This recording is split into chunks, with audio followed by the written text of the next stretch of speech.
Bonjour. Bonjour. Mamy dla Was nagranie, którego Rafał Trzaskowski wolałby, żeby nie było, które w całej okazałości prezentuje jego plany i inspiracje. Polubienie, subskrypcja i komentarz to wsparcie dla naszego kanału i wartości, jakie wyznajemy. Dziękujemy, że z nami jesteście. You are a Climate Pact ambassador, which means that that's exactly also your role as a climate leader in Europe. About how are we going to tackle the most important problem that is ahead of us, because it's, of course, saving the planet, but it's also fighting for cleaner air. It is difficult to be radical. So, I mean, for example, to say, okay, I'm not going to use my car, I'm going to use public transportation. Or, for example, to say, I'm not going to eat meat from today onwards. It's difficult, it's radical. If you are strong enough, do it. But if you're not strong enough, I mean, start with a small commitment. For example, I'm going to use bikes and public transportation on the weekends.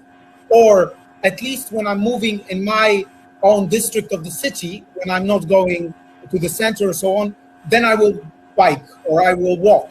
Or for example, you know, I will not eat meat or I will eat meat only once a week. You know, start with small commitments, realistic ones, and then you can make a world of a difference. Because I know that it's difficult to simply say, you know, I'm not going to use my car. Warsaw is a huge city. I have to use the car because, you know, I need sometimes to be at 10 places at a time. But for example, you know, when in my private life, when I'm spending a weekend with my family, I try to use the subway or bike or walk. And by the way, it is much better for your health. You can lose some kilos. Do we really need to use the car on that particular occasion? And of course, you know, this pressure is organized by the grassroots. But we need to do more. And why the European Union is so much needed? Because it gives us the legal framework. And it can create laws which are going to actually influence also the behavior of the producers, because through the whole legal framework, one can influence the way in which we use our cars. And that's why I was always pledging that the EU money, that there should be programs of the EU within the Green Deal that are used directly by cities and regional authorities, because we know best how to actually help citizens change the way in which they behave through simply reinforcing such behaviors with financial means. The government was not doing enough to actually adopt the new circumstances. They've wasted their years in government when it comes to meeting these challenges of new green economy, and that's why we should, as citizens, as opposition politicians, as responsible people, we should be pushing the governments to actually be more innovative and be more ambitious. I'm talking sometimes to the conservative politicians who tell me that they don't believe the global warming, and I tell them, forget it. I'm not going to have that conversation with you because I'm not going to convince you, because it's impossible. You're so set in your ways. But remember this, if we are not going to use the revolution and if we are not going to modernize our economy, invest in green solutions, then we are going to be relegated to the margins of the European society, because Europe will go there anyhow. So either we go with them, either we become innovative green, or simply our economy will not be able to compete because the rules will be adopted, which are going to simply make fossil fuels too expensive.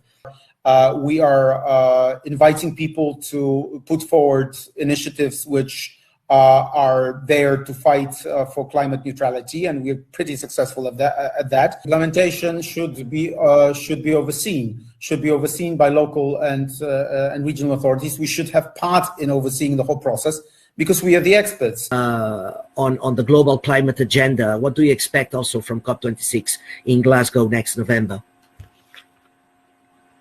Well, I expect more ambitious goals, and of course, you know, the European Union has always been ambitious. Now we are very hopeful with the change of the American administration with Joe Biden, because he is much more ambitious on green agenda. In Poland, we are dependent 75% on fossil fuels. We are the most dependent European nation on coal, which also gives us certain independence vis-a-vis those countries which use energy as a political tool. And it is very difficult to change it overnight. And of course, the conservative government is not doing enough. They wasted 6 years in government in not addressing these challenges.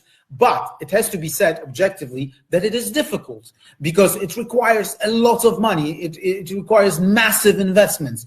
It requires a lot of effort on the part of the people to actually change jobs. And of course, the government and we can introduce those requalification schemes, but it's not easy.